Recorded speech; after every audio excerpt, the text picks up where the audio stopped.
Certo. Aquilo é Xangai ao fundo? Na verdade, não é Qin? Sim, Tianjin fica perto de Pequim. Pequim, isso mesmo, Simon.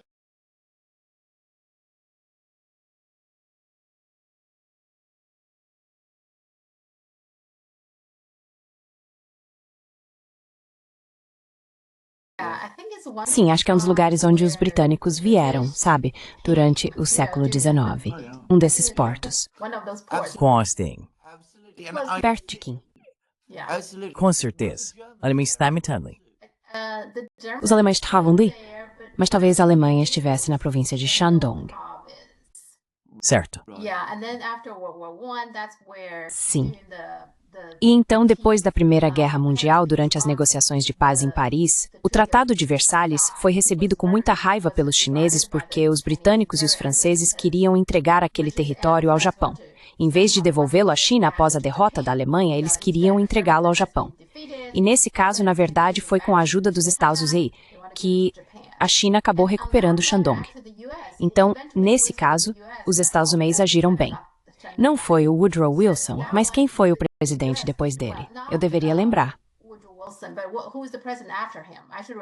Sim, Harding, Warren Harding. Sim, Warren Harding ficou no cargo por apenas 2 anos, mas ele fez uma coisa muito boa, pela qual acho que ele é subestimado. Os chineses, sabe, falamos muito sobre isso, que foi com a ajuda dos Andes que a China acabou recuperando Shandong. Mas, naquela época, o diplomata chinês foi muito firme contra o tratado e se recusou a assiná-lo. Isso também ajudou, mas, em parte, foi porque pessoas dentro da China também estavam protestando. Então, isso fez parte do processo. Aos protestos de 1919? Sim, 4 de maio. Sim. Eu sei que eles foram um evento importante na história da China. Muitas pessoas acreditam que o movimento de 4 de maio contribuiu parcialmente para o nascimento do Partido Comunista na China, porque muitos dos ativistas desse período acabaram se tornando os principais membros fundadores. Uau! Sim, então os eventos sempre têm conexões, né? Eles sempre fazem isso. Uma coisa sempre leva a outra. Quero dizer, Lenin uma vez disse, tudo está conectado. É verdade. É por isso que precisamos aprender história. Sempre precisamos lembrar da história, certo? Eu sei, não é só para vê-la. Bem, a Catherine, que é uma acadêmica, obviamente está me dizendo que em toda a Grã-Bretanha os departamentos de história estão em crise, estão sendo fechados. O ensino de história nas escolas está sendo continuamente reduzido. Tivemos uma longa discussão sobre isso outro dia, porque há uma crise geral das humanidades na Grã-Bretanha. E não só na Grã-Bretanha, aliás, mas na maior parte da Europa Ocidental. E, obviamente, como professora de humanidades, ela leciona inglês. Ela está na linha de frente disso. Mas ela diz que, por pior que seja a situação para o inglês, para a história é muito, muito pior. O que também é algo ao qual acho que os britânicos deveriam prestar muita atenção, já que os britânicos têm muito orgulho de seus...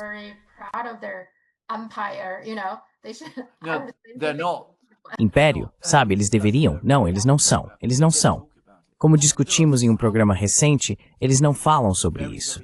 Quero dizer, alguns britânicos, pessoas muito, muito conservadoras, britânicos à moda antiga, que têm muito orgulho do império deles, mas de modo geral, dentro da sociedade britânica, é um assunto não mencionado. É o não tema, o que, na minha opinião, explica tudo. Quero dizer, para entender por que a Grã-Bretanha está na confusão, na situação em que está hoje, você precisa entender o império, cujo fim, na verdade, é algo relativamente recente. Mas, como eu disse, é impossível falar sobre isso hoje. E histórias adequadas e romances adequados sobre o tema, discussões e memórias, quase nunca são publicados.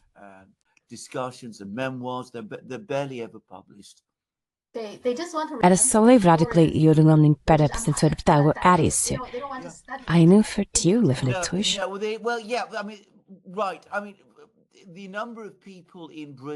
Certo. O número de pessoas na Grã-Bretanha que sabem, por exemplo, que em 1860 o exército britânico chegou a Pequim e incendiou o Palácio Imperial, posso te dizer que a porcentagem de pessoas na Grã-Bretanha provavelmente está na casa dos décimos baixos de 1%, ou centésimos altos de 1%. Quero dizer, esse tipo de conhecimento detalhado da história britânica simplesmente não existe aqui. A história britânica, como é ensinada aos britânicos hoje, basicamente foca em dois períodos. Um é o dos séculos XV e XVI, a época dos Tudor, Henrique VIII e Elizabeth Pymmes, que pode ser apresentada como um período glorioso da história britânica. E o outro é a Segunda Guerra Mundial, com foco no período entre 1938 e 1941.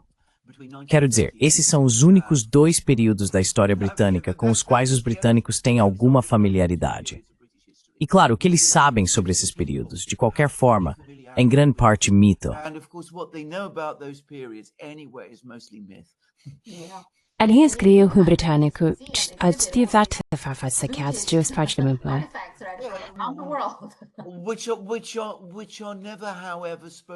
Que nunca, no entanto, são mencionados como sendo saqueados. Eles simplesmente estão lá.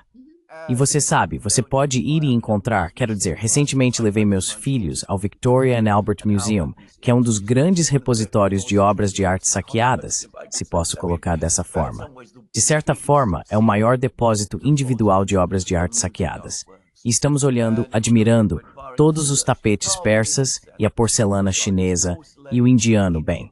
As exposições chinesas no British Museum são melhores, aliás. Mas também há algumas coisas muito boas roubadas dos palácios no V&A. Mas nunca há qualquer explicação de como elas chegaram à Grã-Bretanha. Nunca. Você olha para as etiquetas. Você olha para as peças.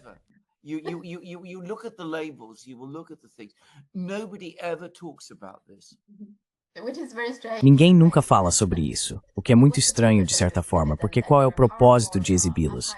Mostrar que você foi um império poderoso em algum momento? Sim. E então, o que são esses bem? Ok, quero dizer, existe um certo grau de apreciação estética real, e isso de fato existe. Então você sabe, tapetes persas, porcelana chinesa, eles têm seus admiradores. E se você olhar aqui, vai encontrar todo tipo de livro sobre todos esses temas escritos por orientalistas ocidentais, orientalistas ingleses e americanos. E sabe, você vai ver que há muito disso acontecendo. Mas como eu disse sobre a história de fundo, há muito, muito pouco. Quero dizer, é como se o interesse cultural fosse muito restrito.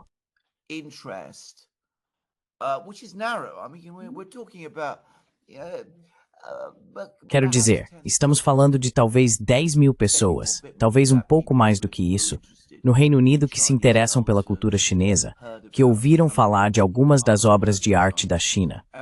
E existe um conhecimento meio vago de que a China tem essa civilização e cultura enormes, que as pessoas vêm conhecer. Se há uma exposição, se a China envia exposições de coisas que foram encontradas em tumbas, os trajes de jade, você lembra? Nos quais os aristocratas eram enterrados, as pessoas vão ver isso. E eu esqueci, quero dizer, uma pessoa do passado da China, que muitas pessoas no Reino Unido conhecem, é Qin Shi Huang. Quero dizer, não exatamente o nome, mas por causa do exército de terracota. Sim, principalmente isso. E você sabe que ele construiu a Grande Muralha e tudo isso, e que ele foi um homem cruel e mau, que é como ele sempre é representado aqui e tudo isso.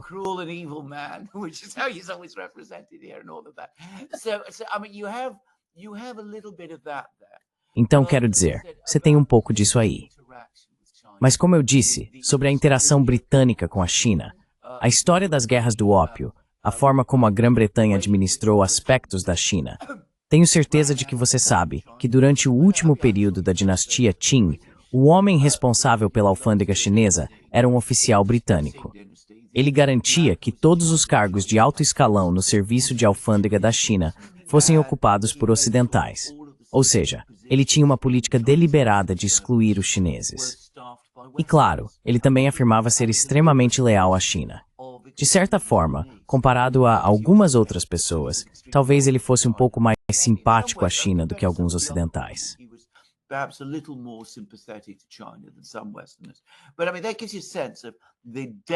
Mas quero dizer, isso te dá uma ideia da profundidade do envolvimento britânico na China. Mas é algo muito raramente discutido ou compreendido aqui. E como eu disse, a maioria da população britânica não sabe nada sobre isso. Quero dizer, eles sabem sobre o tráfico de escravos. O motivo pelo qual eles sabem sobre o tráfico de escravos é porque há muitos negros na Grã-Bretanha que falam sobre isso. E outra coisa, é claro, que o lado positivo de falar sobre o tráfico de escravos não é que os britânicos o iniciaram e o mantiveram por 200 anos, mas sim que eles o acabaram. Então esse é o outro lado da questão. Sim, sim. Quero dizer, a atitude dos chineses em relação à história é que você precisa aprender com a história, certo? É por isso que você precisa estudar história.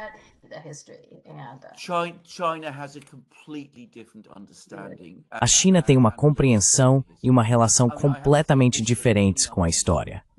Tenho que dizer, mais do que qualquer outra nação. Como você provavelmente sabe, eu tenho e continuo tendo muito interesse pela Índia, pela filosofia indiana e pela cultura indiana. Mas é impressionante o quão pouco interessados os indianos são em sua própria história. Não existe aquele registro incrivelmente preciso de eventos históricos que você encontra na China. Por exemplo, na época da Imperatriz Wu Zetian, você sabe exatamente o que ela estava fazendo, de um mês para o outro. Sabe quais templos ela visitou, quais oficiais nomeou, quais decisões tomou, que tipos de crises foram relatadas. Exatamente nesse mesmo período, há incerteza sobre quais dinastias governavam em quais partes da Índia.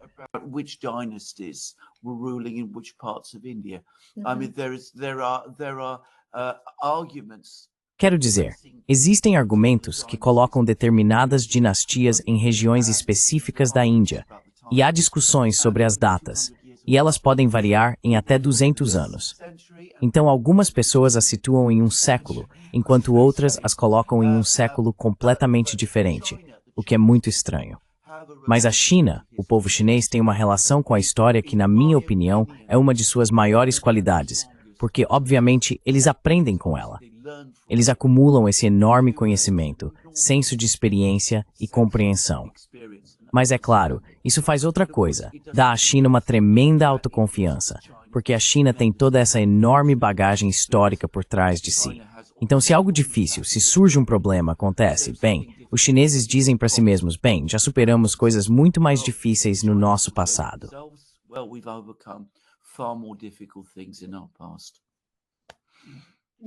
Sim, e hoje, 1º de outubro, é o Dia Nacional da China. Do que estou muito ciente. E permita-me parabenizá-lo, assim como a todos os chineses que estão assistindo ao nosso programa neste dia especial. Minhas palavras sobre a história chinesa foram em certa medida pensadas para chegar exatamente a este ponto.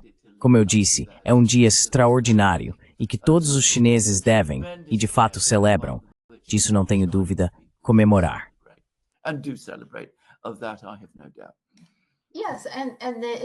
Sim, e é um desenvolvimento muito, acho que por qualquer padrão, muito impressionante ao longo desses 76 anos, certo?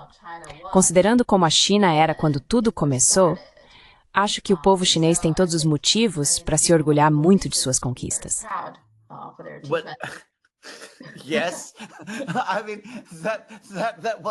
Sim, quero dizer, o fato de alguém sequer ter que responder afirmativamente a uma pergunta dessas, isso só mostra o quão completamente insanos nos tornamos no Ocidente em relação a tudo isso. Sem dúvida, vamos discutir isso mais a fundo em nossos programas.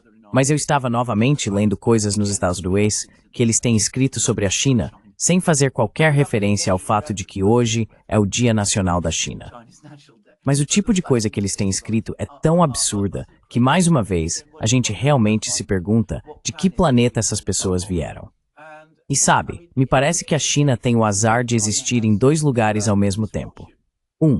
A China real, aquela em que o povo chinês vive, onde trabalha, cria suas famílias e conquista todas as coisas sobre as quais acabamos de falar. E o outro, uma China completamente diferente, que existe na imaginação ocidental. Um lugar totalmente distinto. E as duas não têm absolutamente nada em comum, esse era o nome.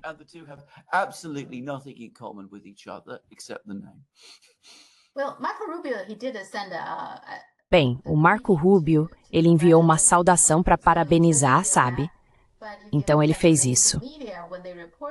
Mas se você olhar para a grande mídia quando estão noticiando, o Xi Jinping fez um discurso e eles estavam dizendo, ele reafirmou que a China deve ser unificada com Taiwan. Parece um discurso muito agressivo, que na verdade não é o que ele está dizendo, mas é assim que o Ocidente retrata a China, mesmo em um feriado tão importante. Então, tudo o que eles pensam é, vocês vão fazer algo agressivo.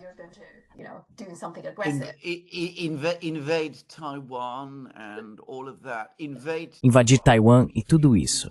Invadir Taiwan, reunificar com Taiwan. Como a China poderia se reunificar com Taiwan se as potências ocidentais reconhecem que Taiwan já faz parte da China? Quero dizer, essa falta de lógica nunca é abordada nos comentários ocidentais, aliás. As pessoas nunca falam sobre isso. Enfim, é isso aí.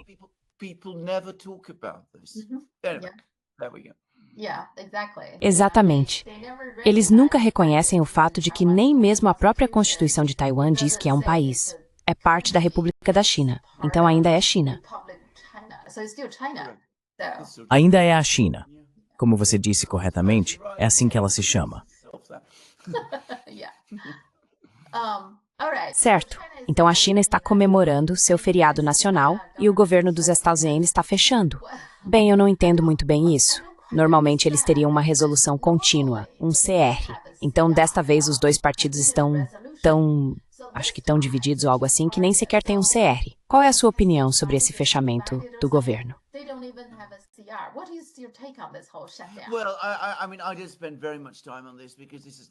Bem, quero dizer, não vou gastar muito tempo com isso, porque esse é o tipo de teatro e psicodrama que os Estados Unidos gostam de fazer.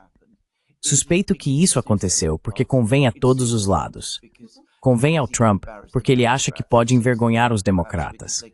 Convém aos democratas porque eles podem dizer à sua base, olhem, estamos realmente enfrentando esse déspota maligno, tirano Donald Trump. Convém aos republicanos porque eles podem fingir que são pessoas de responsabilidade financeira sólida, quando na verdade não são nada disso. Então, passamos por esse ritual regular, porque agora acontece com bastante frequência, esse ritual que geralmente dura alguns dias, e então algum tipo de compromisso é costurado. E a história subjacente é que a situação financeira do governo dos Estados Unidos só piora, porque o peso da dívida, no fim das contas, continua aumentando.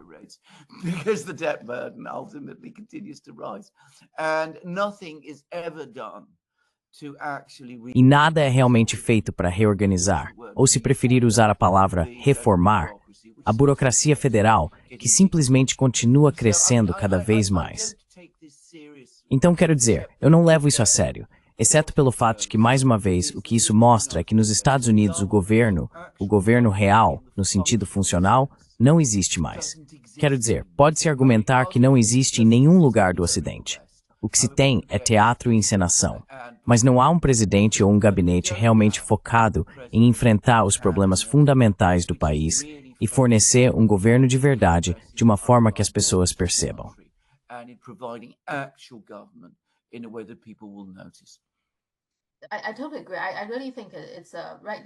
Eu concordo totalmente. Eu realmente acho que, neste momento, o governo dos Estados Unidos não está funcionando. Não é só o Trump. Acho que há tantas coisas que não estão funcionando. Por exemplo, no Congresso, o presidente da Câmara, Johnson, se recusou a empossar uma deputada recém-eleita do Arizona. Houve uma eleição especial e essa mulher, Adelita Grijalva, acho que esse é o nome dela, venceu numa eleição justa, ganhou a vaga, mas Johnson se recusou a empossá-la.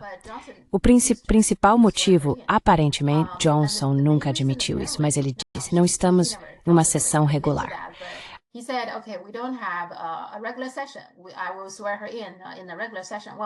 Eu vou empossá-la durante uma sessão regular. Bem, parte do motivo pelo qual eles não querem ter uma sessão regular é supostamente porque não querem que os democratas aprovem o projeto de lei para manter o governo funcionando. Mas há outra camada nisso. Thomas Massie e Marjorie Taylor Greene estão apresentando um projeto para forçar uma votação sobre a divulgação dos arquivos de Epstein. Eles precisam de mais um voto, já tem 217. E essa mulher seria o 218 e não quer essa votação. Então, como resultado, ele não a empossa. Como ele pode fazer isso? Esse é o trabalho dele.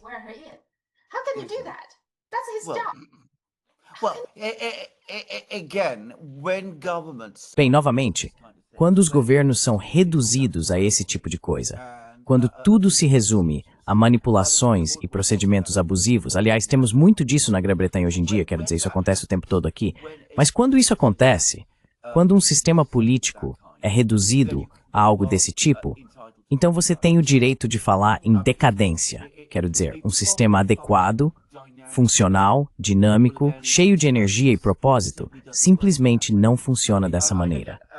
Novamente, como alguém que se formou como historiador, posso afirmar isso de forma absolutamente conclusiva. Manobras de bastidores, manipulações, uso de procedimentos, lawfare, tudo isso são sinais de disfunção crescente em um sistema político que está perdendo o controle e abusando dos instrumentos de poder para mantê-lo.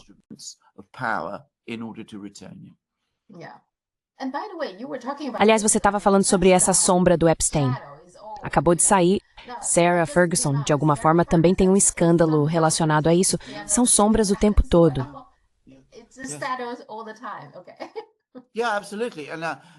Sim, absolutamente. Agora, ela é a ex-esposa do príncipe Andrew. E acontece que, separadamente de Andrew, ela também era amiga de Epstein. Agora fica claro que ele tinha uma agenda de se aproximar da família real britânica. Quero dizer, ele claramente estava trabalhando nesse sentido. Não é coincidência que todas essas pessoas fossem amigas dele. Mas isso é muito interessante. E também é muito interessante que Peter Mandelson, de quem falamos em um programa recente, também fosse amigo dele. E isso levanta novamente motas sobre por que Epstein tinha tanto interesse na Grã-Bretanha. Sim. E, de modo geral, sinto que a Sarah e o Andrew são meio problemáticos para a família real, na minha opinião.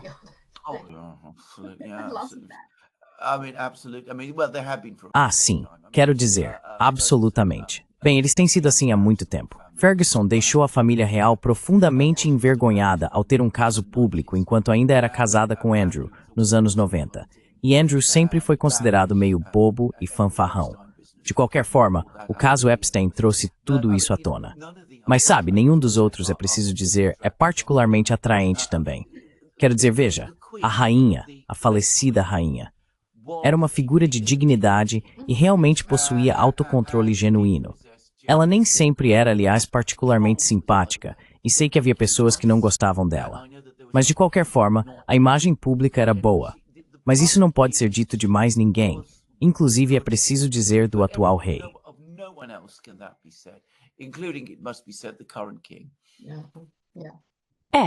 Vamos ver. Como você disse, a ausência simplesmente nunca desaparece. Está sempre pairão, com quê? Sim.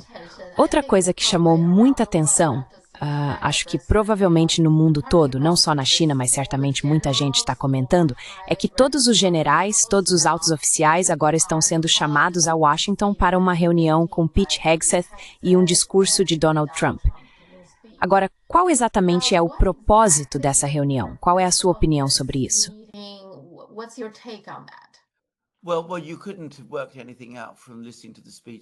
Bem, você não conseguiria tirar nada das falas que Hegseth e Trump fizeram, porque eram absolutamente vazias. Era um clichê atrás do outro, às vezes expressos em uma linguagem bastante grosseira. Mas a ideia de chamar 800 oficiais militares de alta patente para dizer coisas desse tipo é ridícula. Digo, dava para ver inclusive o rosto de algumas dessas pessoas, e elas estavam obviamente muito irritadas por terem sido tiradas de seus respectivos postos para ir a uma reunião e ter que ouvir esse tipo de bobagem. Agora, Eve Smith, que é editora-chefe do Naked Capitalism, que aliás é um site muito bom, um site de notícias muito interessante, e que eu conheço um pouco e admiro,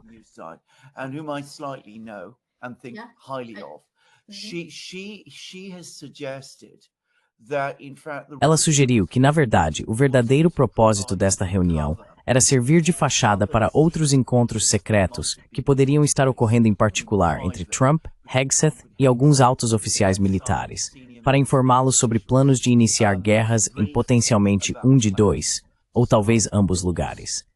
Um deles é contra a Venezuela. Devo dizer que amigos meus nos Estados Unidos estão me contatando, e dizendo que conhecem pessoas nas Forças Armadas que estão sendo convocadas e orientadas a se preparar para a guerra. E o país sobre o qual estão falando é a Venezuela.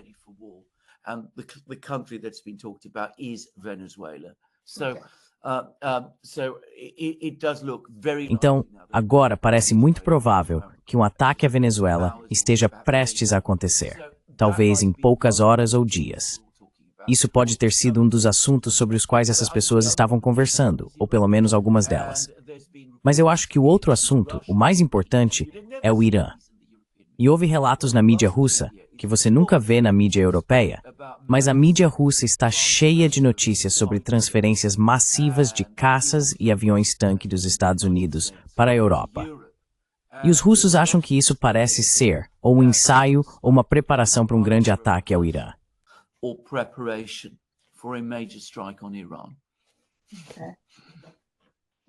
Sim, à primeira vista parece um teste de lealdade. Ele meio que disse, sabe, se você não gosta de mim, se não gosta do que estou dizendo, pode ir embora, mas aí lá se vai seu cargo, entende? Então, um teste de lealdade. E também teve alguns discursos motivacionais e uma sessão de fotos, acho. Mas acho que faz sentido. Você está absolutamente certo. Quero dizer, é realmente engraçado que eles estejam falando sobre testes de lealdade nos Estados Unidos e sobre o presidente não confiar em seus militares. Não sei se as pessoas na China sabem disso. Quero dizer, é uma história absolutamente absurda que Xi Jinping está demitindo generais por toda parte, porque está enfrentando pressão. E eu até vi um relato totalmente ridículo, um relato maluco, de que ele nem está mais no controle e que a China está sendo governada por um comitê militar.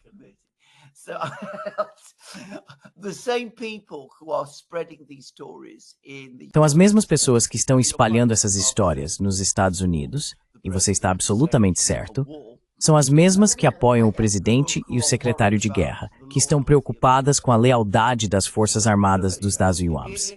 Então aí está, um ótimo exemplo de, aliás, concordo, quero dizer, eles realmente falavam desse jeito.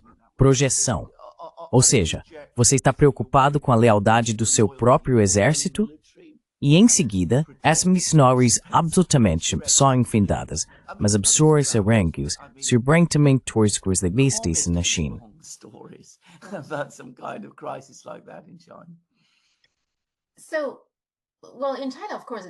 Então, bem, na China, é claro, eles podem se perguntar se os Estados Unidos estão falando sobre alguma guerra potencial com a China. Então, você não acha que desta vez eles estão fazendo isso porque, sabe, mesmo na superfície, não ouvimos muitos relatos, mas tem havido questões constantes. As Filipinas estão criando alguns problemas e, claro, há exercícios militares intermináveis que os Estados Unidos estão realizando agora. Isso nem recebe tanta cobertura mais porque acontece com tanta frequência. Os Estados Unidos estão fazendo um exercício conjunto com as Filipinas hoje, amanhã com a Austrália ou com o Japão.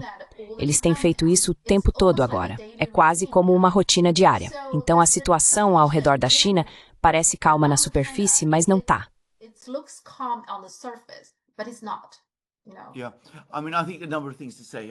Sim, quero dizer, acho que há várias coisas a dizer. Em primeiro lugar, se eles realmente atacarem a Venezuela e o Irã, fique absolutamente claro que no fim das contas, isso é sobre a China.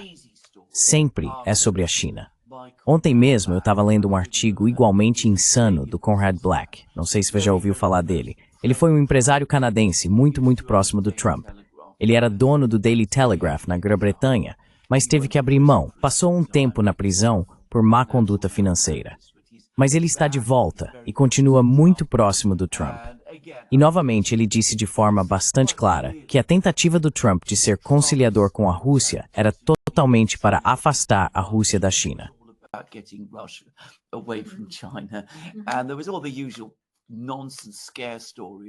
E havia todas aquelas histórias assustadoras de sempre, de que se a Rússia continuasse sendo amiga da China, então a Rússia seria pressionada pela China a alugar a Sibéria para a China, e a China transferiria 40 milhões de pessoas para lá.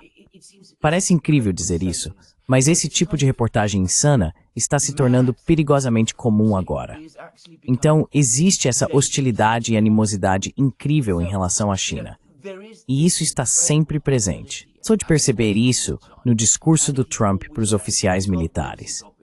Então receio que não posso descartar isso. Não posso descartar a possibilidade de que eles estejam falando sobre uma guerra com a China.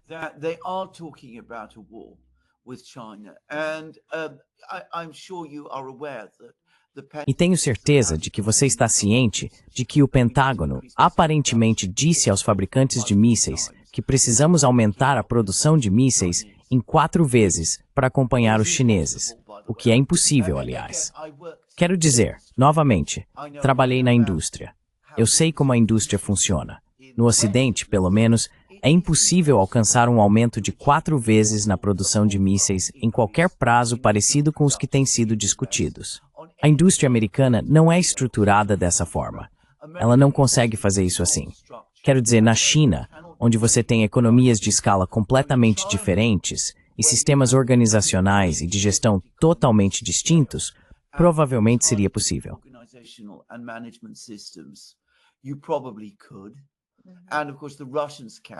E claro, os russos podem, e o sistema industrial deles é diferente. Mas nos Estados Unidos, isso não pode ser feito. Quero dizer, simplesmente não pode ser feito. Tudo o que eles vão fazer é aumentar o preço.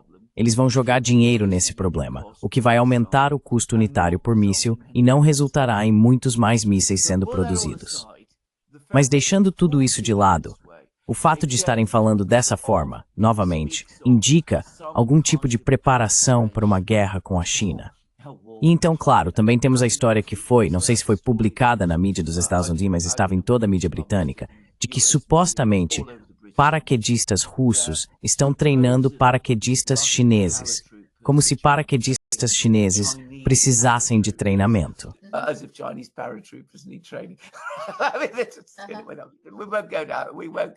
Nós não vamos recuar. Nós não vamos. Mas, novamente, isso está sendo claramente explicado como parte de algum tipo de preparação para um possível ataque a Taiwan. E, por fim, há uma história de que Xi Jinping aparentemente quer que Donald Trump faça algum tipo de compromisso público de que os Estados Unidos se opõem ativamente à independência de Taiwan. Isso supostamente seria algo incrivelmente ameaçador e muito perigoso que os chineses estão fazendo. Os Estados Unidos disseram, lá nos anos 1970, que se opunham à independência de Taiwan. Então, o que é novo nisso?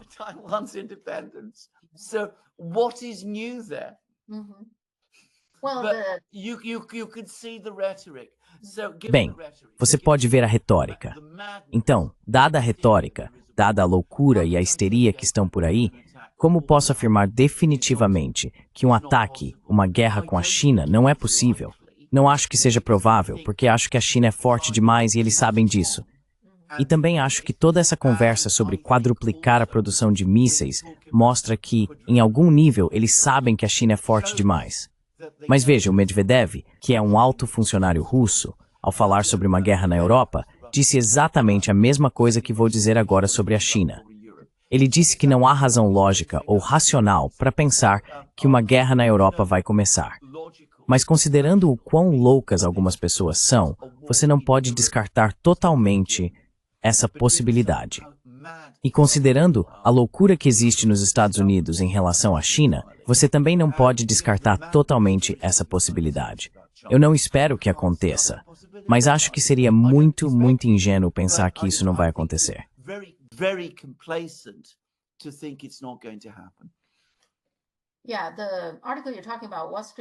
Sim, o artigo ao qual você está se referindo, o Washington Post publicou um artigo sobre isso, sobre a China com a ajuda da Rússia.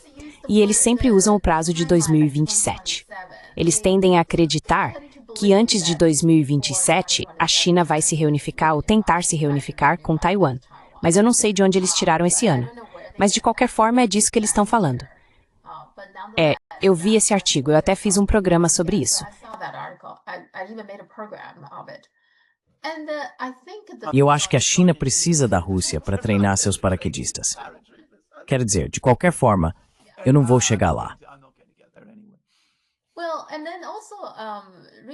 Bem, e também recentemente, o Comitê de Serviços Armados da Câmara dos Astomês, houve alguns membros, 3 membros, que visitaram a China. Além disso, havia um republicano do Comitê de Relações Exteriores. Então, os 4 visitaram a China. Uma coisa que eles têm comentado é que parece que têm comentado, não há comunicação regular entre as duas forças armadas, dos Estados Unidos e da China. Isso é algo perigoso, com que eu concordo, realmente acho que é perigoso, mas, claro, eles nunca mencionam que as forças armadas dos Estados Unidos e da China mantinham comunicações regulares até que a Nancy Pelosi visitou Taiwan. Então foi ela quem... So she's the one who, I guess, caused this. Eu sei, eles nunca dizem isso. Outra coisa sobre essa visita, que eu concordo que foi um sinal positivo, foi que Xi Jinping e Trump tiveram uma conversa por telefone, e isso também pareceu um sinal positivo. Mas agora, estamos entrando em uma situação muito perigosa com essa administração, em que parece que ela se envolve em diplomacia.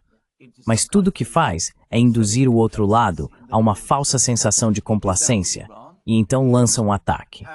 Foi assim com o Irã em junho, e foi assim, como lembramos, com o Hamas e o Qatar há apenas algumas semanas. E veja, não estou dizendo que estão fazendo o mesmo com a China. Seria uma loucura fazer isso com a China.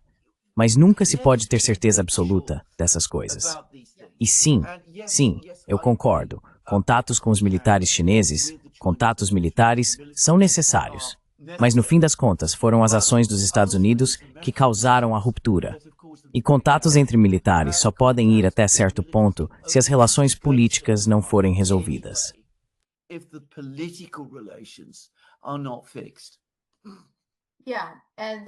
Sim. E então, aparentemente, depois que eles foram embora, houve um vazamento na mídia chinesa dizendo que outro objetivo da viagem deles era pedir terras raras. Pelo visto, era isso que eles estavam tentando fazer. Bem, é disso que ele realmente... então é óbvio que é disso que ele realmente se trata. Porque quero dizer, voltando àquela história sobre produzir 4 vezes mais mísseis, como você vai fazer isso se não tiver as terras raras? Porque as terras raras são essenciais.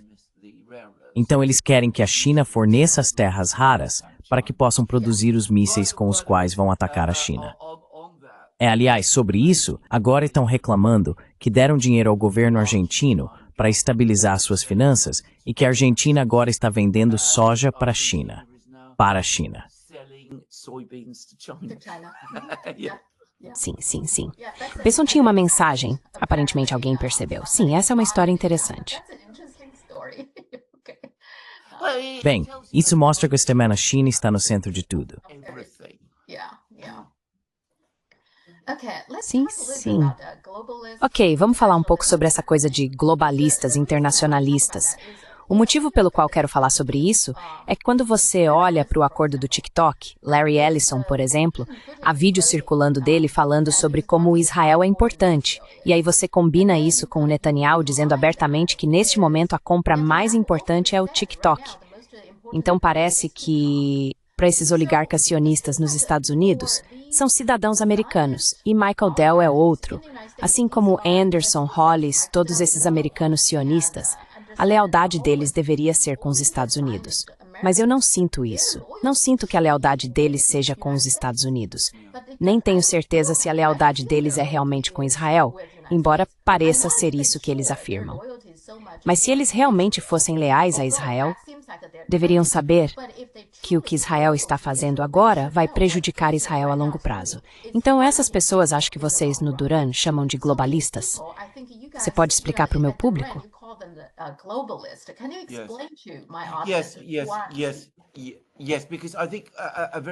Sim.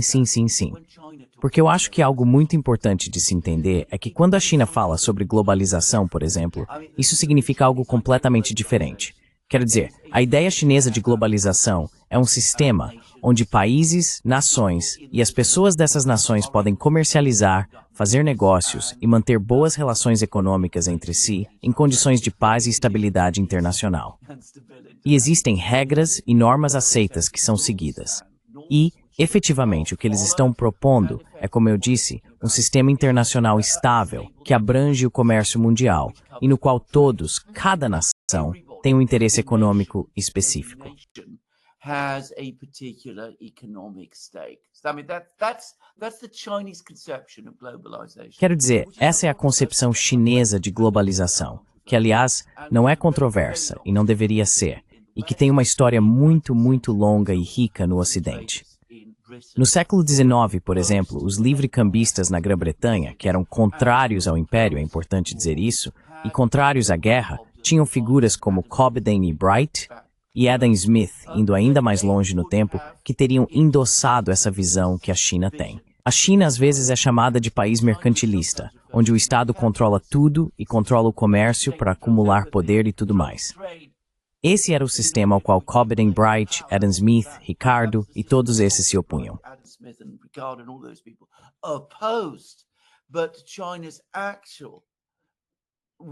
Mas a retórica e a prática reais da China são bem diferentes.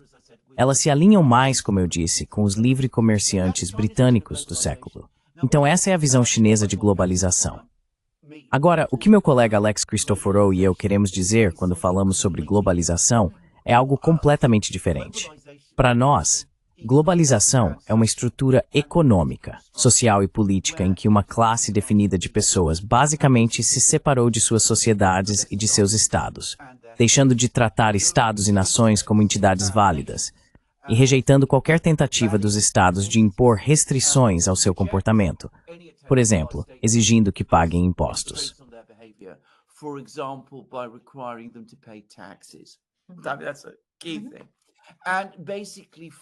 Isso é algo fundamental. Eles basicamente funcionam fora do sistema tradicional baseado em estados-nação, como entidades que existem além dele. Na medida em que reconhecem certos estados em particular, como os Estados Unidos, como importantes, é porque veem esses estados específicos, como os Estados Unidos, como seus principais e mais importantes protetores de seus interesses supranacionais e como os executores do sistema que beneficia especificamente a eles próprios. Então estamos falando, se preferir, de uma oligarquia internacional do dinheiro que já não está mais ancorada política ou institucionalmente. Agora, isso absolutamente não existe na China.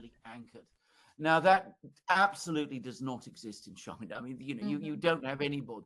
I mean, Quero dizer, você não tem nenhum conselho. Quero dizer, cite qualquer empresário chinês. Ele ou ela continua sendo um empresário chinês.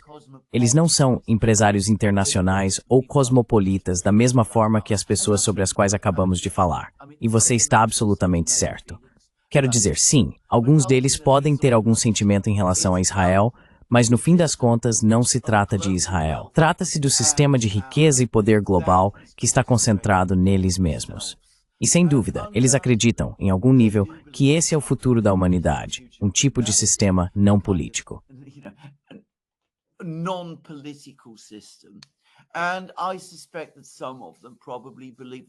E eu suspeito que alguns deles provavelmente acreditam que isso não é apenas o futuro da humanidade, mas que representa o progresso humano, e que eles são as pessoas que, melhor do que estados, nações, governos e eleitorados, estão mais qualificadas para traçar o caminho a seguir para a humanidade no futuro. Portanto, é um tipo de globalização profundamente diferente. E, aliás, ela realmente existe. Eles escrevem extensivamente sobre si mesmos. Não faltam comentários e discussões sobre isso. E tudo isso está ligado a conceitos como a ordem internacional baseada em regras, que, claro, diz respeito às regras que eles mesmos estabelecem e das quais se beneficiam.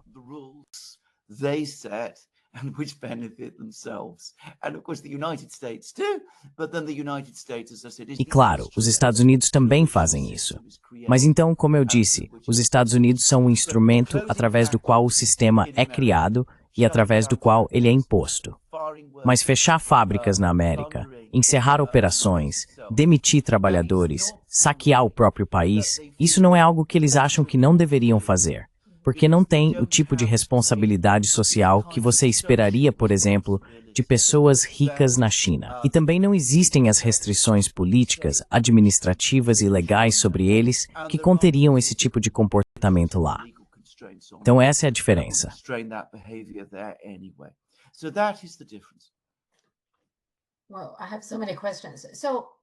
Bem, eu tenho tantas perguntas. Então, acho que isso faz parte do motivo pelo qual não sinto que os Estados Unidos sejam sequer um país totalmente independente, considerando, por exemplo, o quanto Israel tem influência. E não só Israel, mas também a África do Sul. Veja, se eu disser Trump e refugiado na mesma frase, você vai achar muito estranho. Por que Trump se importaria com refugiados? Bem, ele criou um programa para fazendeiros brancos sul-africanos. E por que ele fez isso? Porque, você sabe, Peter Thiel, Elon Musk, David Sachs, esses sul-africanos claramente têm influência sobre ele para criar esse programa. Como eu sei disso? Bem, porque os fazendeiros americanos estão reclamando disso, dizendo que parece que Trump se importa mais com os fazendeiros sul-africanos do que com os fazendeiros dos Estados Unidos. E claro, algumas pessoas estão sempre preocupadas com a influência britânica e europeia sobre as políticas do ZEM. Então, você concorda que os Estados Unidos não são um país totalmente independente por causa disso?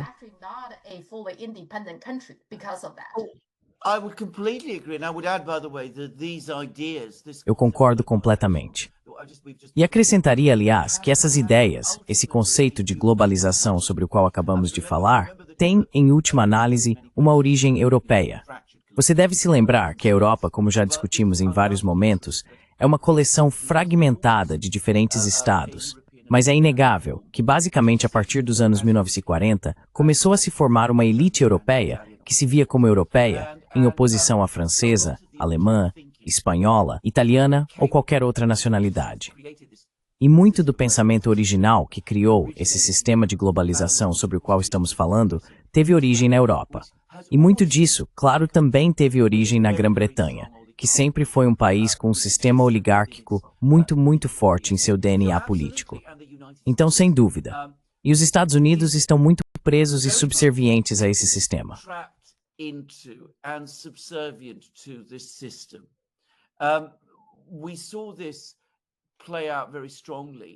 Vimos isso acontecer de forma muito clara em 2008, por exemplo, durante a crise financeira. Quero dizer, lembre-se das maneiras muito diferentes como China e Estados Unidos lidaram com a crise financeira. A China iniciou um enorme programa de reativação econômica, que tinha como objetivo impulsionar a economia e aumentar a demanda agregada. Os Estados Unidos resgataram os bancos, não apenas os seus próprios bancos, mas também os do Ocidente. E claro, os outros bancos centrais e governos do Ocidente desempenharam exatamente esse mesmo papel.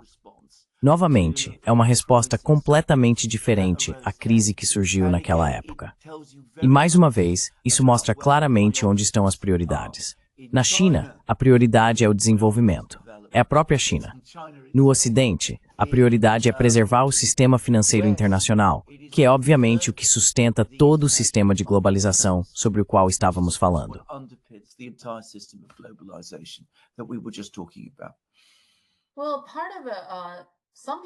Bem, parte disso, algumas pessoas explicam por que o resgate Argentina aconteceu, é porque alguns dos amigos dele em Wall Street estavam apostando na Argentina. Então, se a Argentina colapsasse totalmente, alguns desses amigos perderiam muito dinheiro. Essa é uma das explicações. E, novamente, não é para servir aos melhores interesses dos Estados Unidos, porque os Estados Unidos precisam resgatar a Argentina. Bem, os Estados Unidos, soja, certo? Por quê? Por que você faria isso?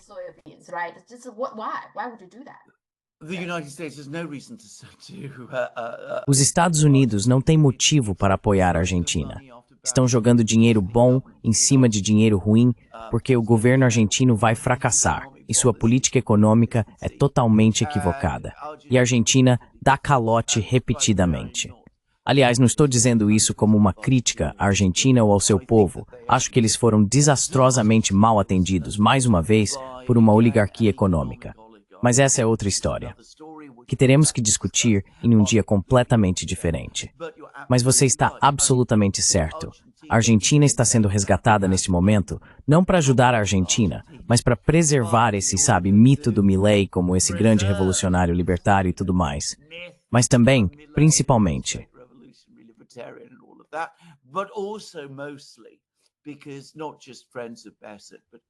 porque não foram apenas amigos de Bassett, mas todo tipo de pessoas dentro dos Estados Unidos que apostaram em Milei e em seu sucesso, o que, claro, vai totalmente ao encontro do que eles querem. Porque a forma como Milei reorganizou ou tentou reorganizar a economia na Argentina é totalmente favorável aos interesses dessas influências globalistas das quais estamos falando. Enfim, eles apostaram nele e agora estão preocupados em perder essas apostas. Houve alguém que se saiu muito bem na época da crise financeira de 2008. Socialismo para os ricos. Capitalismo predatório para os pobres. Sim. E então como você compara os internacionalistas com isso? Qual é a diferença aí?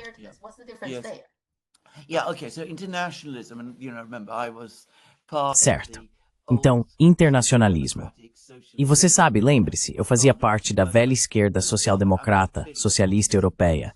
Meu pai, como descobri, claramente tinha simpatias comunistas. Enfim, esse é muito o velho mundo do qual eu fazia parte. E basicamente se desenvolveu. Foi uma concepção que surgiu no século XIX e está muito ligada a Karl Marx e à influência de Karl Marx. E a questão era que Marx dizia que, acima de tudo, existe a luta de classes. Existe a luta entre as classes. E atualmente, no período presente da história, isso se expressa como a luta que ocorre dentro das sociedades capitalistas entre o capital e o trabalho.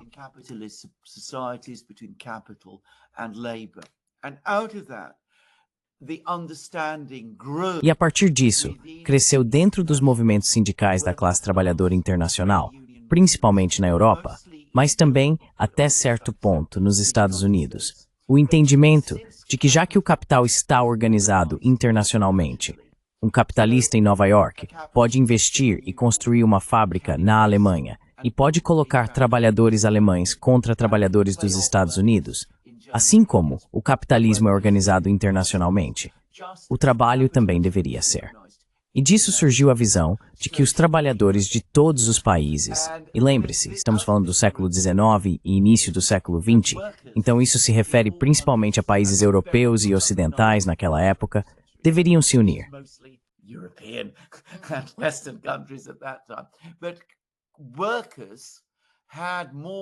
Mas os trabalhadores tinham mais em comum uns com os outros do que com os patrões capitalistas que os exploravam. E disso surgiu a ideia de solidariedade internacional da classe trabalhadora, a solidariedade dos povos oprimidos.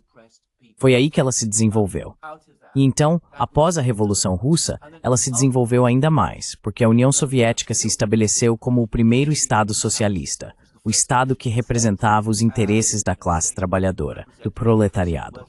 Um dos outros aspectos, nas décadas de 1920, 30 e 1940, era que parte da solidariedade internacional da classe trabalhadora era apoiar o Estado dos trabalhadores, que era a União Soviética.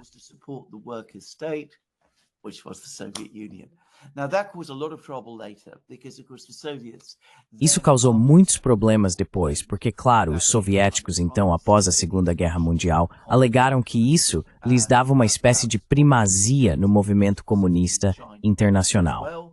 E isso foi obviamente rejeitado, especialmente na China também. E todos nós conhecemos as tensões dessa história. Mas dá para ver do que se tratava o internacionalismo de esquerda. Eu vivi tudo isso. Eu fazia absolutamente parte disso. Lembro-me de que, quando trabalhadores entravam em greve na Grã-Bretanha, por exemplo, uma fábrica de automóveis, trabalhadores em uma fábrica de automóveis na Alemanha restringiam seu trabalho para que carros não fossem exportados da Alemanha para a Grã-Bretanha, a fim de não prejudicar os trabalhadores em greve na Grã-Bretanha.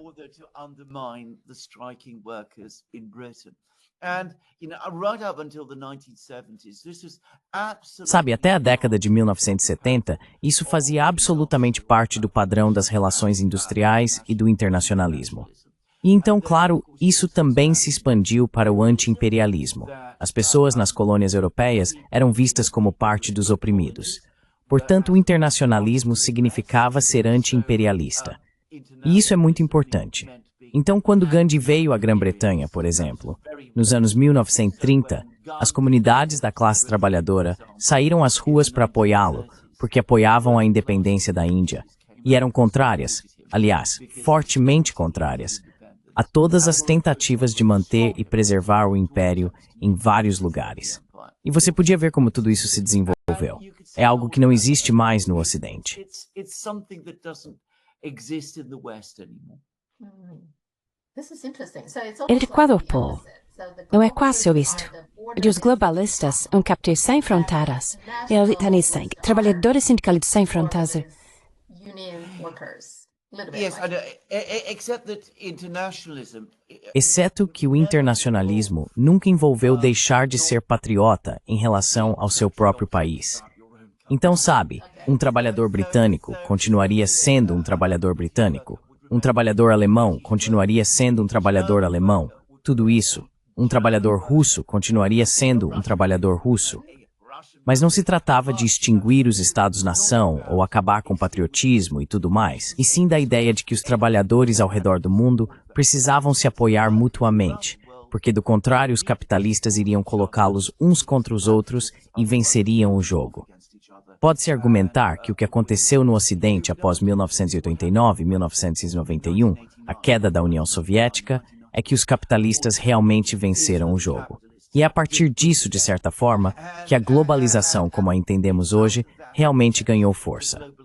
As ideias sobre globalização no Ocidente remontam aos anos 1940 e começaram a ganhar expressão institucional na Europa nos anos 1960.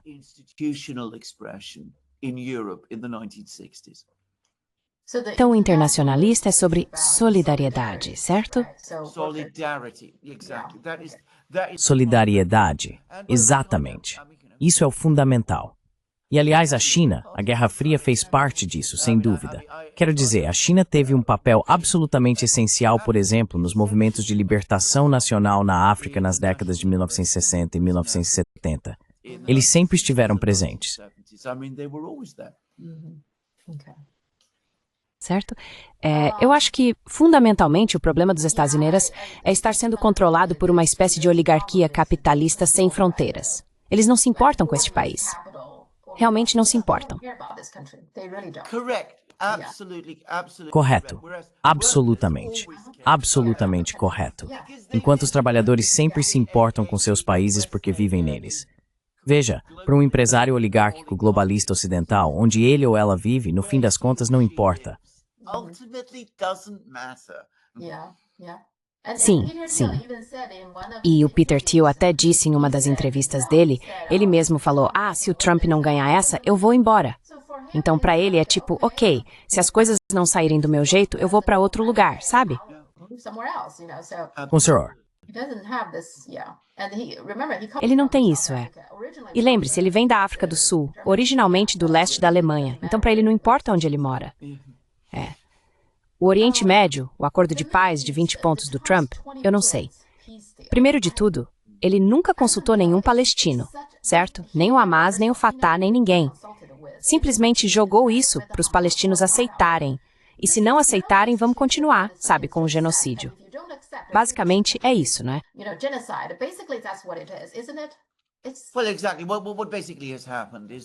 Exatamente.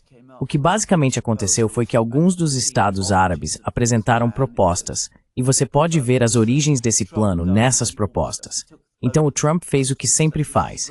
Ele pegou essas propostas e disse: é um grande novo plano de paz. Vou acrescentar várias ideias minhas a ele. Vou criar esse conselho de paz no qual vou me nomear presidente. Vou colocar meu amigo Tony Blair como parte desse conselho. O que é uma ideia tão absurda e tão revoltante, dado o histórico do Blair no Oriente Médio, que simplesmente não conseguimos nem começar a entender. E então vou impor isso. E se alguém não gostar, vou atrás deles e vou destruí-los. Novamente, isso não é construção de paz. Não é diplomacia. É gangsterismo. Basicamente é isso.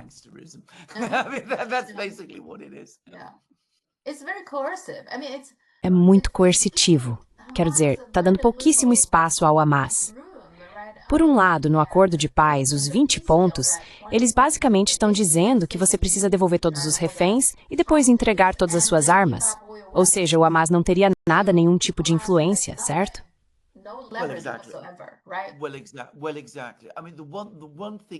Exatamente.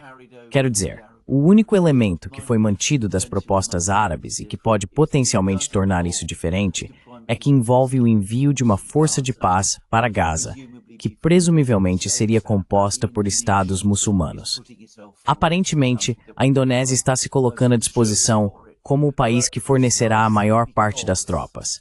Mas justamente por isso, isso pode torná-lo um verdadeiro plano de paz, que poderia ter um resultado significativo. Esta faz força flame fortemente enviada para lá. E não me acredito que esse plano fosse vigoroso e que se espera. No fim das contas, tudo isso assume de armar o Hamas. Nessa vez.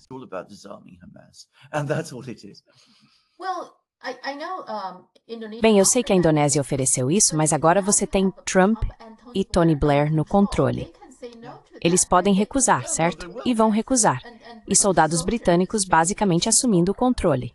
E depois, se as FDI não recuarem, por que deveríamos confiar que elas vão se retirar gradualmente? Elas não vão. Exatamente. Quero dizer, você sabe, o Hamas não foi consultado.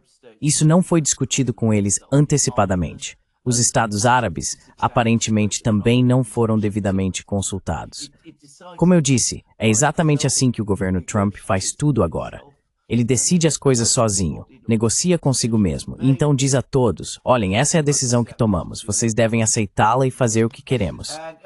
E claro, isso não vai mudar nada. A guerra vai continuar, a violência vai continuar.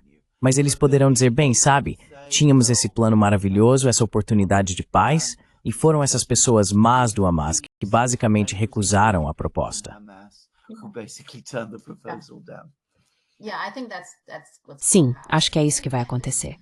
E é quase como a declaração de Balfour de novo, sem perguntar nada aos palestinos, simplesmente jogando isso para eles. Vocês têm que aceitar. E se não aceitarem, então a culpa é toda de vocês. Vamos continuar o genocídio, certo?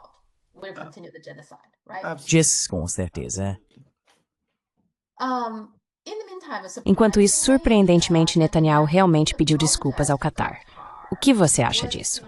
Eu fico muito desconfiado.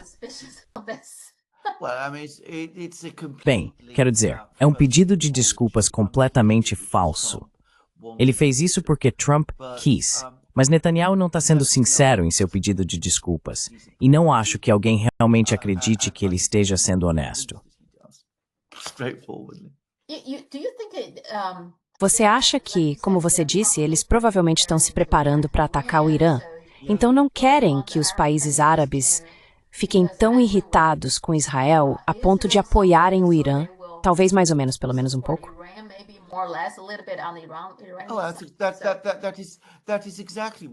É exatamente disso que se trata. Quero dizer, a agenda agora é atacar o Irã. Então eles querem manter os Estados Árabes, os Estados do Golfo, em silêncio enquanto esse ataque acontece. Eles absolutamente não querem que os Estados do Golfo fiquem do lado do Irã, porque dizem que, veja, Israel nos atacou, e se atacar o Irã novamente com o apoio dos Estados Unidos, então virá atrás de nós. Então, no fim das contas, é disso que tudo isso se trata.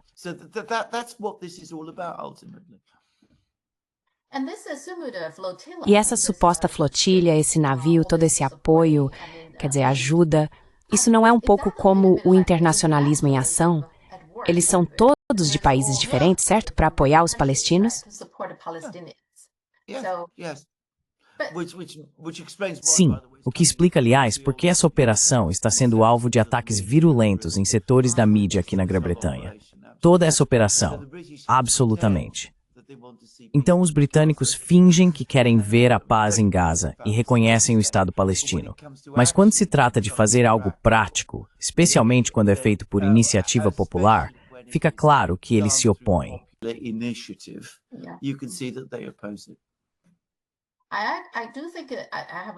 Eu realmente tenho muito respeito por essas pessoas. Acho que isso envergonha todos os governos, e nenhum deles realmente faz nada. São apenas pessoas comuns, sabe, agindo por causa da raiva contra o genocídio e fazendo tudo isso de forma voluntária. Isso não é nada fácil, na minha opinião. É. Eu concordo totalmente com você. Quero dizer, é exatamente isso. E concordo com você sobre o fato de que devemos ter respeito por essas pessoas que estão fazendo isso também. Sim. Agora, por que a Meloni? Quer dizer, primeiro ela apareceu dizendo para enviar navios da Marinha para apoiá-los, mas depois ela mudou de ideia. Pelo que entendi, ela está sob muita pressão dos italianos. Há greves acontecendo agora, a Itália está meio que em uma grande crise, de certa forma, porque muitas pessoas estão em greve, mas então ela recuou. Então, o que exatamente ela está tentando fazer aqui?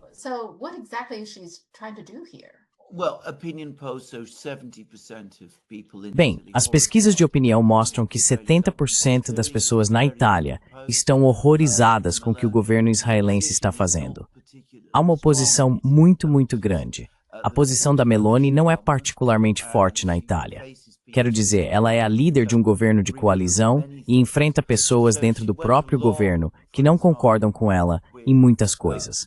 Então, por um tempo, ela acompanhou esse movimento de apoio. Mas, no fim das contas, acho que os alinhamentos mais próximos dela são com Donald Trump. Sempre me pareceu assim.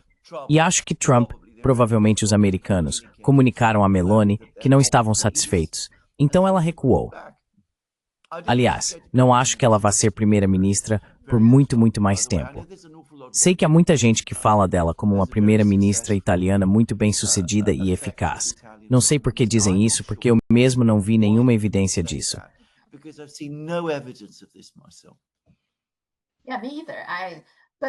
Eu também não. Mas talvez, comparada a outros líderes da ONU, ela provavelmente dedica um pouco mais de tempo às questões internas. Não sei, provavelmente. Porque todos os outros líderes parecem não fazer nada pelos próprios países. Exatamente. Mas você sabe o que dizem. Houve um primeiro-ministro francês, Pierre Mendès France, um homem muito famoso em sua época, embora esquecido hoje. Mas ele disse uma vez: governar é escolher. Você não encontra nenhum líder político na Europa disposto a fazer isso, disposto a tomar decisões que vão contra as ortodoxias predominantes, sejam elas quais forem.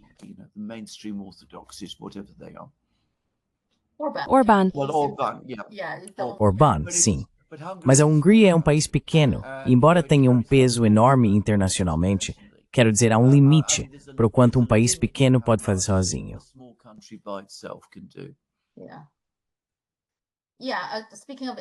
Sim, falando da Europa, a guerra na Ucrânia.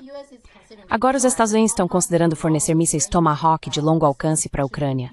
O que o Trump está tentando fazer aqui? Ele acha que isso intimidaria a Rússia?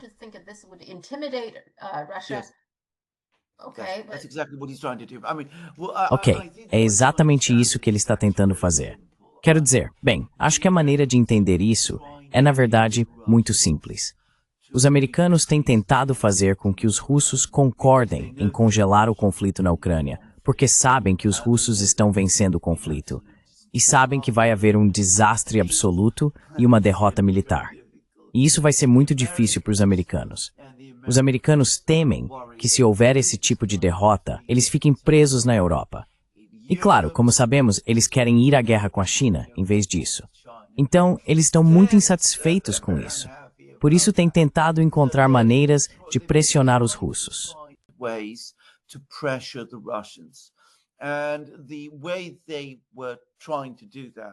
E a maneira como eles tentaram fazer isso durante a maior parte do tempo em que Trump foi presidente foi ameaçando sanções. Mais sanções contra os russos e tarifas contra os parceiros comerciais da Rússia. Tudo isso culminou em uma ameaça de impor tarifas de 100% sobre a Índia e a China em julho. Então os Estados Unidos descobriram que Índia e China não iriam se intimidar. Eles também perceberam, após o desastre do que aconteceu em abril, que uma guerra econômica com a China não é uma boa ideia.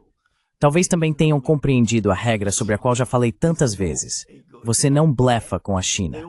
Esse é o maior erro que se pode cometer, porque seu blefe sempre será desmascarado. Assim, perceberam que as tarifas contra a China não vão funcionar e simplesmente levarão a ações retaliatórias por parte da China, o que será muito ruim para as economias dos Estados Unidos e do Ocidente.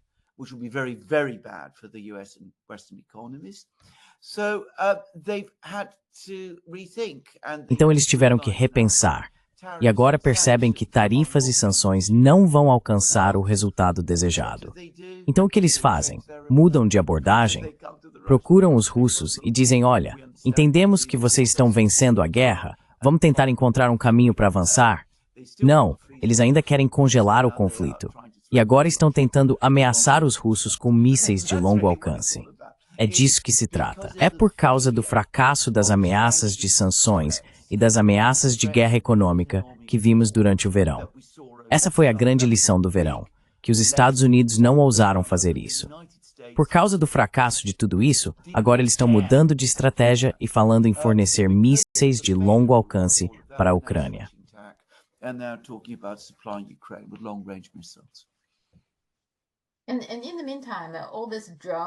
Enquanto isso, todos esses drones que supostamente estão vindo da Rússia, mas parece mais provável que seja, sei lá, a Ucrânia enviando para piorar as coisas ou algo assim. Quero dizer, a reação é meio estranha, de certa forma. Não sinto que nenhum desses países, como Polônia ou Dinamarca, realmente queira entrar em uma guerra em grande escala com a Rússia. Mas, ao mesmo tempo, eles também aumentam o tom sobre esse assunto. Então, o que exatamente eles querem?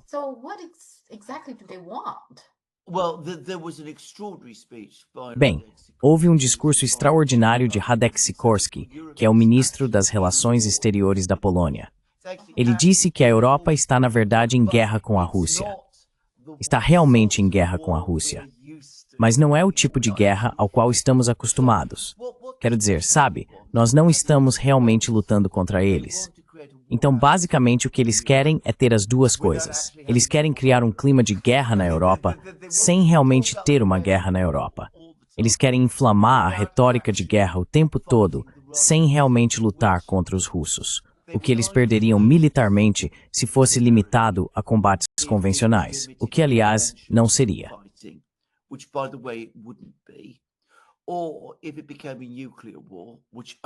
Ou, se isso se transformasse em uma guerra nuclear, o que sem dúvida aconteceria, seria o fim do Ocidente. Então eles não querem fazer isso, eles entendem isso. Mas aumentam a retórica, transformam esses incidentes realmente menores em grandes questões. Quero dizer, vamos supor que fossem drones russos. Nunca disse isso, pessoalmente não acho que fossem, mas vamos assumir que eram drones que saíram do curso. Os russos se ofereceram para conversar sobre isso. Sabe, eles não tinham explosivos.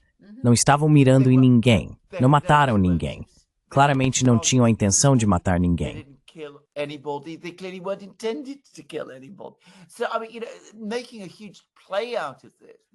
Então, sabe, fazer um grande alarde sobre isso, criar todo um clima de drama e crise em torno disso, parece bizarro. E porque 3 caças russos foram de uma base russa para outra base russa e cruzaram o Báltico para fazer isso, o que eles precisavam fazer, aliás, e talvez tenham chegado um pouco mais perto, 5 milhas mais perto, de uma rocha desabitada no Mar Báltico, que é reivindicada pela Estônia. Transformar isso também em um grande problema. Ameaçar abater aviões russos é absurdo. Mas temos esse clima de histeria e psicose na Europa porque, quero dizer, sabe, é o que nos resta agora. Quero dizer, sabemos que estamos perdendo na Ucrânia. Temos medo de que os americanos possam desistir.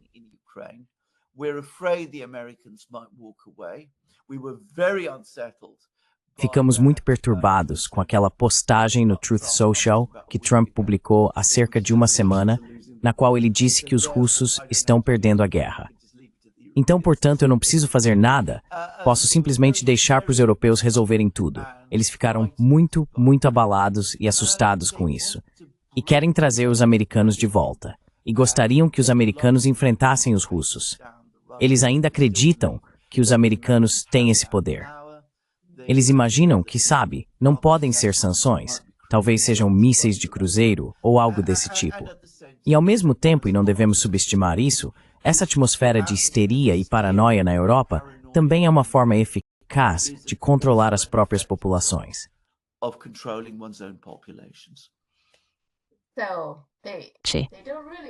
Então, eles realmente não querem lutar a guerra, mas querem que a guerra continue e querem que seu próprio povo acredite que a guerra está chegando de alguma forma para manter todos em alerta. Sim, sim, é insustentável. Mais cedo ou mais tarde, isso vai desmoronar por si só e as pessoas então começarão a fazer perguntas. Não dá para manter a histeria indefinidamente. As pessoas se cansam disso. É. Parece tão caótico, sabe? Em todo lugar parecia que a qualquer ponto poderia ser. Embora você sabe no Oriente Médio, na Europa e até fora da China, eu diria como de sempre parece calmo na superfície, mas quem sabe, não é?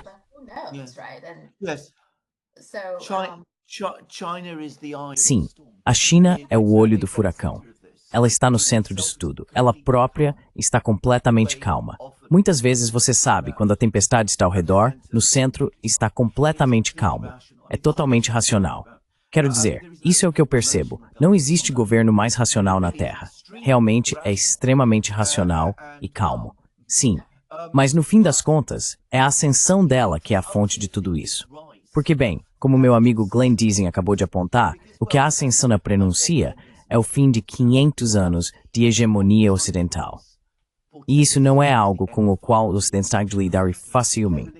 And that isn't something that Westerners find very easy to come to terms with.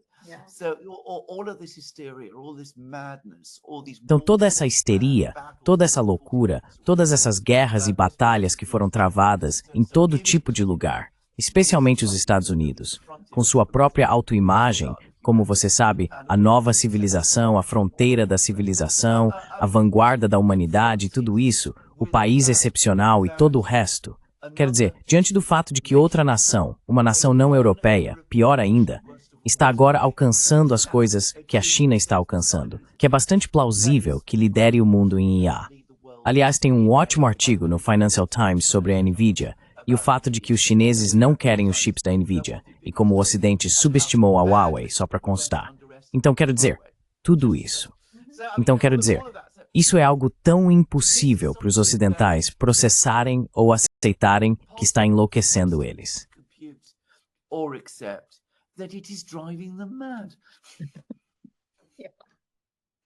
Sim, mas acho que a própria obsessão acabar prejudicando. Em vez disso, está prejudicando eles agora. Quero dizer, já está prejudicando eles. Sim, em vez de focar em si mesmo, certo, em se aprimorar, você está sempre obcecado em como pode prejudicar a China, né? Enfim, falando de IA, você acha que existe no Ocidente, nos Estados Unidos em particular, uma bolha de IA? Eu acho que sim.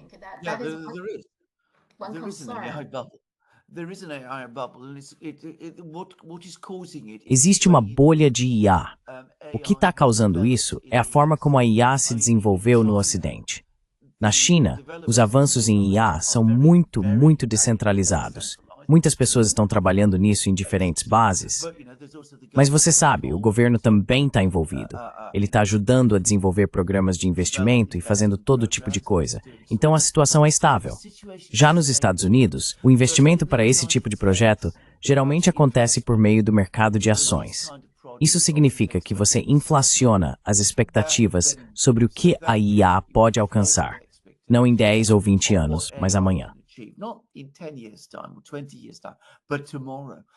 And this creates an atmosphere of euphoria. E isso cria uma atmosfera de euforia e empolgação. E realmente surgem essas bolhas. E isso não é novidade nos Estados Unidos. O crash de 1929, como muitos não sabem, começou como uma bolha. Foi causado em última análise por uma bolha em torno do rádio, das empresas de rádio e do desenvolvimento do rádio e das tecnologias associadas nos anos 1920. Depois tivemos outra bolha com a internet, a bolha das .com, e agora, claro, temos a bolha da IA. E tudo isso está perigosamente baseado na NVIDIA. Se os lucros da NVIDIA começarem a piorar, ainda estão crescendo, mas não no ritmo extraordinário de alguns anos atrás. Se isso ficar instável, então tudo desmorona. Shaky, then the whole thing implodes on itself.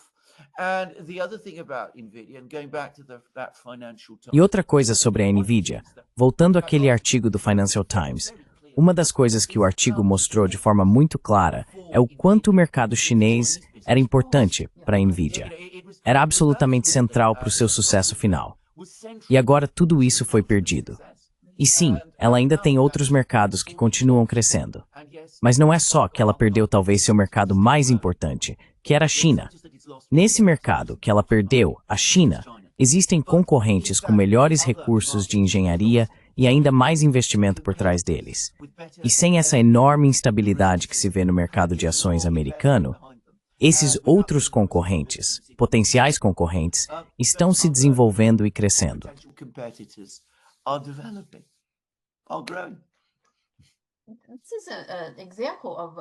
Esse é um exemplo de como os Estados Unidos podem ser autodestrutivos, certo? Porque estão tão obcecados com a China.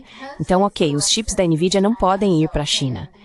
Bem, no final das contas, isso prejudica a NVIDIA, certo? Porque a NVIDIA, nesse processo, perdeu seu maior mercado, que é a China. Isso está prejudicando a empresa americana, a NVIDIA, certo? Então...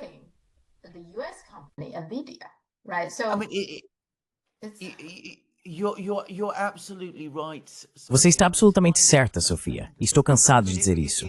Venho dizendo isso durante todo o tempo em que faço comentários. Essa abordagem é desnecessária, porque procura inimigos onde eles não existem. E, no fim das contas, é contraproducente.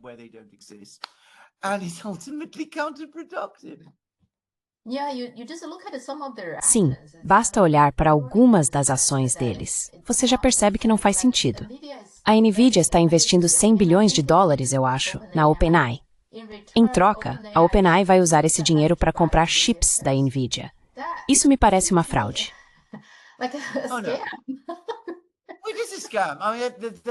É uma fraude. Quer dizer, é um esquema de pirâmide. É um tipo de esquema de pirâmide. Não é uma política de marketing, nem uma política econômica, nem uma política industrial.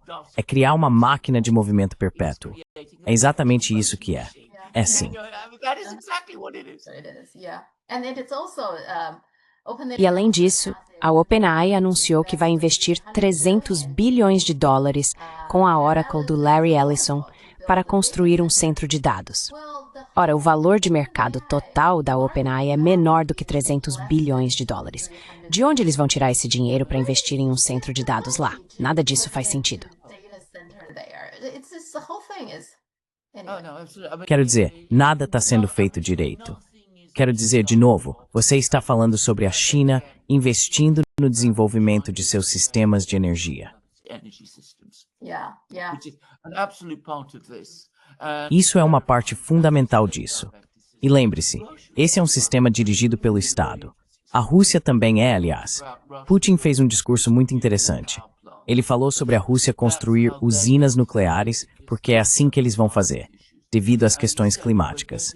E disse que vão posicionar os centros de dados próximos às usinas nucleares para que recebam a energia de que precisam.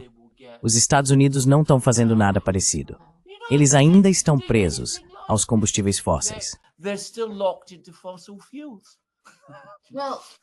Bem, falando nisso, ontem eu tive uma queda de energia que durou meio-dia, assim, do nada. Isso vai acontecer com mais frequência, as pessoas estão dizendo isso. A parte boa é que agora temos um gerador, então consegui superar essa situação. Pois é. Mas vai ser assim, sim.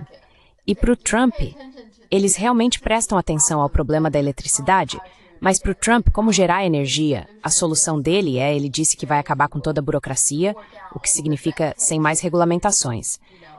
Mas, com esse tipo de coisa, você realmente precisa de regulamentações, certo? Você precisa de planejamento. Não dá para simplesmente deixar as pessoas construírem tudo em qualquer lugar. Isso vai ser, não sei, contraproducente de várias maneiras.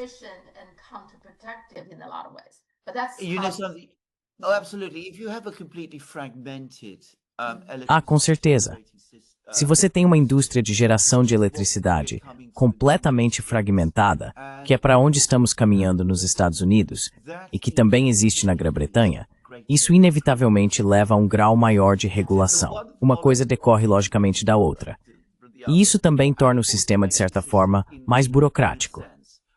Se você tem um sistema mais planejado de geração de energia, não precisa de todas essas regulações e de toda essa burocracia, porque pode impor disciplina por meio das estruturas de planejamento. Isso é óbvio. Novamente, qualquer pessoa que trabalha na indústria entende isso. Quantas pessoas no governo entendem?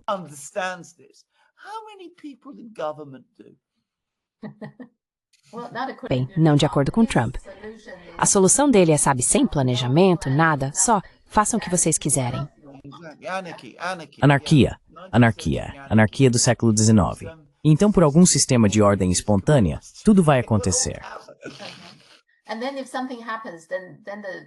E então, se algo acontecer, quem acaba pagando a conta é o contribuinte. Então é isso. Ah, é verdade. A última coisa, falando sobre a OpenAI. A OpenAI agora vai lançar um aplicativo que é semelhante ao TikTok, um tipo de rede social. Mas eles só permitem, pelo que entendi, um foco em filmes, produções e vídeos curtos gerados por IA, etc. Agora, isso afeta todos nós, certo? Eu acho que todos nós somos criadores de conteúdo. Qual é a sua opinião sobre isso?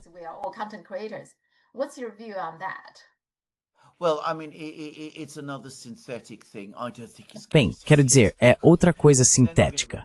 Não acho que isso vá dar certo. Eles não vão conseguir reproduzir o tipo de discussões que tivemos e as pessoas sempre vão querer ouvir esse tipo de debate. A questão da IA é que ela se baseia em dados que já foram gerados por alguém. Então, tudo que você vai conseguir se depender da IA, no fim das contas, especialmente se você controlar a IA do jeito que eles querem fazer, é simplesmente as mesmas coisas regurgitadas repetidas vezes. Já vi muitos pseudo-filmes gerados por IA. Você pode encontrá-los no YouTube, aliás. E todos são iguais. Não são tão bons, de fato. E quero dizer, eles sempre têm, sabe bem, devo tomar cuidado com o que digo, suponho. Mas eles sempre têm imagens de mulheres jovens que supostamente deveriam parecer assim. Sim, ou animais fofos. Sabe, eles têm esse tipo de coisa. Sim, exatamente. Não é muito original, concordo, é. Ok, vamos ver como vai ser. Acho que isso parece ser a próxima grande coisa para ajudar eles a manterem a bolha. Talvez. Não sei, vamos ver. Sim, eles realmente não entendem o que é IA. E eles não sabem como usar a IA. Quero dizer, a IA é revolucionária. Vai mudar tudo. Mas eles não entendem isso. Eles não entendem a tecnologia. Eles imaginam que vai ser como o computador de Star Trek, capaz de pensar e raciocinar por conta própria. Talvez um dia tenhamos algo assim, mas isso não é o que a IA é. A IA é uma ferramenta. É uma ferramenta massiva, enormemente poderosa, que os seres humanos podem usar. E sabe, uma das coisas que ouvi algumas pessoas dizerem que conhecem a China é que, no fim das contas, ao contrário do que muitos no Ocidente acreditam, ela é muito centrada no ser humano.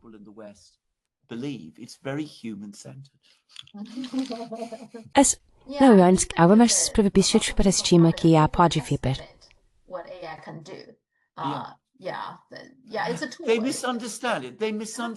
Sim, é uma ferramenta.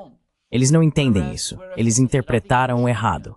Enquanto que, como eu disse, acho que na China, em parte por causa da forma como foi desenvolvida e pelo fato de que muito mais pessoas estão envolvidas no desenvolvimento da IA na China, não é um pequeno grupo de oligarcas, sabe, pessoas como Elon Musk e Peter Thiel e todos esses, que têm uma perspectiva muito de cima para baixo sobre a IA. Do jeito que está sendo desenvolvida, haverá uma compreensão popular muito mais ampla do que haverá no Ocidente. E ela vai se integrar à vida cotidiana muito mais rapidamente. Assim como, aliás, aconteceu com os códigos QR. Quero dizer, lembro quando fui à China em 2017 e vi aqueles códigos QR. Pensei, o que são essas coisas? Eu não fazia ideia do que eram, mas eles já faziam parte do cotidiano. No Ocidente, no Reino Unido, mal tínhamos começado a lidar com eles. Tem verdade, código QR é um tipo de informações. E tem em começo do tempo. Tudo bem, certo. Vamos ver. Vamos conversar na próxima semana. Muito obrigado. Tchau. Bye.